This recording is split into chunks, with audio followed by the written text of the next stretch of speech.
لو زهقتي من الأكل التقليدي وعايزة تغيري شوية وفي نفس الوقت تعملي حاجة سهلة وخفيفة كمان مناسبة للناس اللي عاملة دايت وزهقت من أكلات الدايت التقليدية، يعني هتاكل منها من غير تأنيب ضمير. كمان حلوة قوي للأطفال واللانش بوكس كنوع من التغيير، يعني وصفة كده من الآخر ترضي جميع الأذواق. يلا نشوف المكونات والطريقة بتاعتنا. أول حاجة هنبدأ بيها وهي التتبيلة. في طبق هنزل بعصير بصلاية كبيرة، عصير ليمونتين، وهنزل كمان بمعلقة كبيرة من الكاتشب ومعلقة كبيرة من العسل الأسود. نزلت كمان بمعلقة صغيرة من الملح والفلفل الأسود، نص معلقة من البابريكا المدخنة والثوم البودر والبصل البودر وبهارات الفراخ، وهديهم تقليبة كده مع بعض لحد ما البهارات تدوب كويس في الخلطة. بعد كده هجيب بقى كيلو من صدور الفراخ، هكون غسلاها كويس ومنشفاها من أي سوائل، وهبدأ أعمل لها فتحات كده بالسكينة علشان تشرب من التتبيلة كويس. هعمل فتحات من الناحيتين، وبعد كده هرجع بقى تاني للتتبيلة وهبدأ أنزل بقطع الفراخ في التتبيلة بالشكل ده، وابدأ ان انا ادعكها كويس في التتبيلة علشان تشرب من طعمها كويس. هغطيها بقى وهسيبها في التلاجة، يفضل لتاني يوم علشان تبقى شاربة من طعم التتبيلة.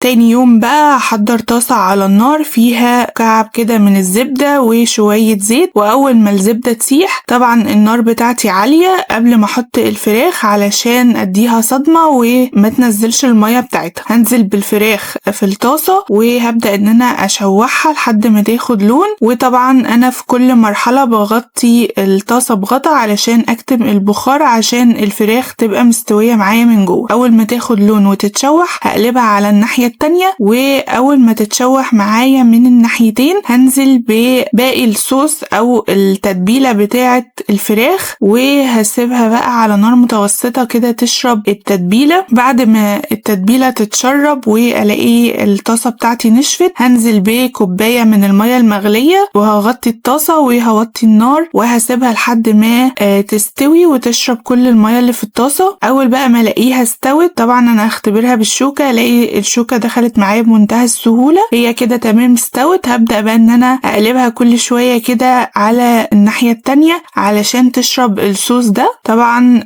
انا عايزة اخليها تشرب الصوص كله علشان تبقى متنكهة كويس وطعمها حلو. هفضل اكرر نفس الخطوات كده لحد ما الاقي الصوص اللي في الطاسة نشف وما بقاش موجود بالشكل ده كده. هبدأ اطلع الفراخ في طبق وهولع كده فحماية واحط عليها شوية زيت وهكتمها كده بورق فويل لحد ما الدخنة دي تروح. هتقعد تقريبا 10 دقايق او ربع ساعة، وبعد كده افتح عليها واسيبها تبرد تماما. وبعد ما تبرد تماما هبدأ اقطعها. انا لازم اسيبها تبرد علشان لما اجي اقطعها ما تفرولش معايا وتتقطع، فحتى لو انتي يعني مستعجلة على الاقل سيبيها تهدى شوية. انا كنت مستعجلة شوية فسبتها تهدى كده، وبعد كده بدأت ان انا اقطعها. طبعا كل ما تسيبيها تبرد كل ما هيبقى افضل. بدأت ان انا اقطعها طبعا بالسمك اللي انتوا تفضلوه، بس انا بحبها تخينة شوية علشان تبقى باينة كده في السندوتشات اللي احنا هنعملها. بصوا بقى شكلها بعد ما اتقطعت، بجد ريحتها وطعمها يفتح النفس. هنبدأ بقى نعمل السندوتشات بتاعتنا. طبعا حشوة السندوتشات حسب ذوقك، بس انا بالنسبة لي حطيت كده شوية كابوتشي في عيش فينو عليهم شوية مايونيز وصدور الفراخ بالشكل ده، ودي افضل حشوة انا بفضلها مع صدور الفراخ. جربوها ومتأكدة ان السندوتشات دي هتعجبكم، بجد خفيفة قوي وفي نفس الوقت مشبعة، طعمها حلو. اتمنى يكون فيديو النهاردة عجبكم، ما تنسوش اللايك والشير. كان معاكم إسراء، سلام.